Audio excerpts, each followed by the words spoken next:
देश की आज़ादी की लड़ाई की मुख्य भाषा थी हिंदी। क्रांतिकारियों की आपसी संपर्क की भाषा थी हिंदी।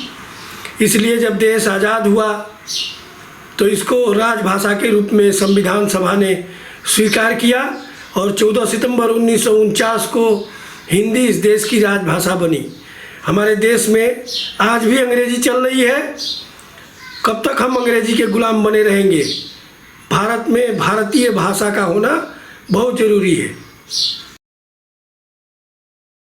नमस्कार, मैं दिलीप कुमार, पत्रकार, प्रेरणा भारती। अभी हिंदी दिवस का कार्यक्रम सिलचर में विभिन्न स्थानों पर आयोजित हुआ है। पूरे देश भर में हिंदी दिवस के कार्यक्रम चल रहे हैं। दिल्ली में अखिल भारतीय राजभाषा सम्मेलन का भी आयोजन 14-15 सितंबर को किया गया।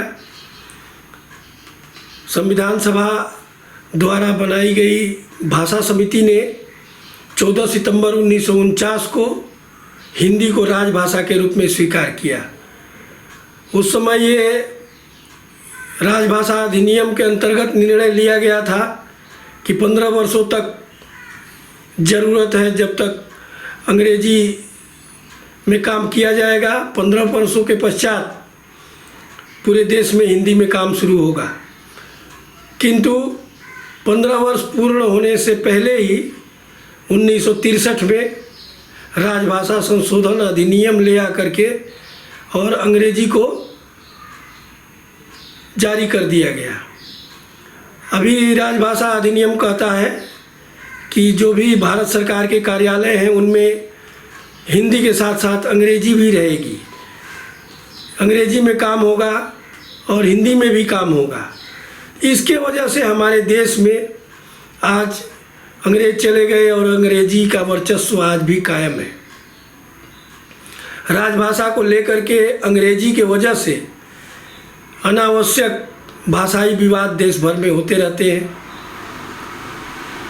जबकि सारी भारतीय भाषाएं एक है, संस्कृति एक है, परंपरा एक है। अधिकांश भारत की भाषाएं संस्कृत से निकली हुई हैं, भारतीय मिट्टी से निकली हुई हैं और सभी भाषाओं में संस्कृत के अधिकांशतः शब्द हैं। भारतीय भाषाओं का आपस में कोई भी बैर नहीं है, कोई द्वेष नहीं है, क्योंकि प्राचीन काल में जब संस्कृत का प्रचलन था उस समय पूरे देश में संस्कृत का उपयोग होता था। इसीलिए आज भी संस्कृत के शब्द अब सभी भाषाओं में विद्यमान हैं। जब मुगल काल में, मध्यकाल में संस्कृत के ऊपर प्रतिबंध लगाए गए उस समय देश में विभिन्न क्षेत्रों में स्थानीय भाषाओं ने जन्म लिया।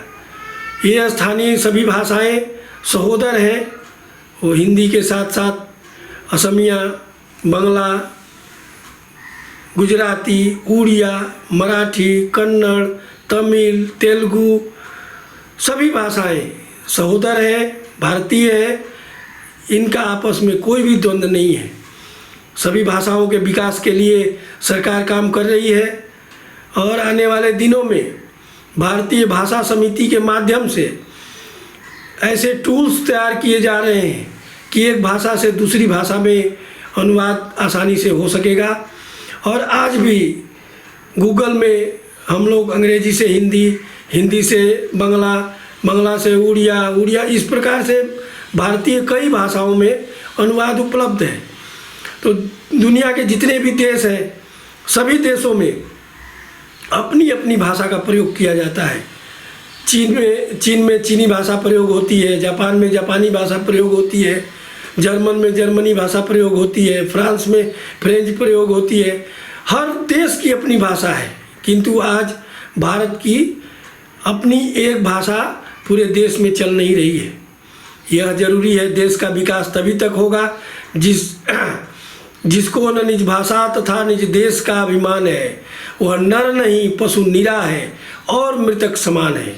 ऐसा कहा है हमारे मैथिली शरण गुप्त जी ने, जो राष्ट्र कवि कहे जाते हैं। तो हम लोग जो अपनी भाषा से दूर है वो सभी को अपनी भाषा से प्यार करना चाहिए, मातृभाषा से प्यार करना चाहिए और राष्ट्रभाषा, राजभाषा सीखना चाहिए। सीखने से हम देश में कहीं भी आना जाना कर सकेंगे। आज नॉर्थ ईस्ट में ही कहीं आना जाना हो तो हमें हिंदी की ज़रूरत पड़ती है, क्योंकि ये संपर्क भाषा है हमारी।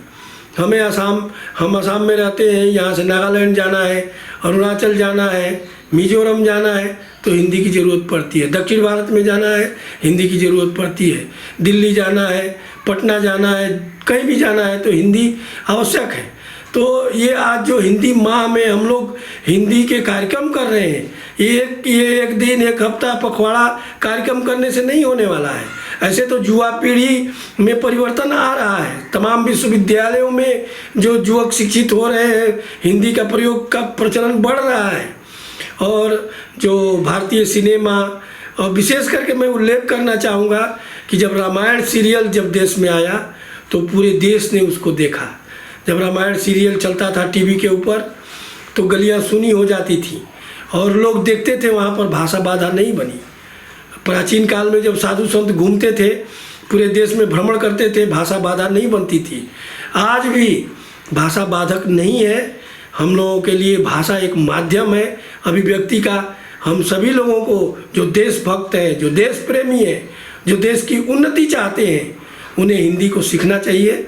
और साथ साथ मैं जो हिंदी बोलने वाले लोग हैं उनसे भी अनुरोध करता हूँ कि उन्हें भी अन्य प्रदेशों की भाषाओं को सीखना चाहिए और अपने बच्चों को पढ़ाना चाहिए। जो त्रिभाषा फार्मूला सरकार ले आई है नई शिक्षा नीति में, उसके तहत 3 भाषाओं की जानकारी प्रत्येक बच्चों को दी जाएगी, दी जाने की व्यवस्था हो रही है।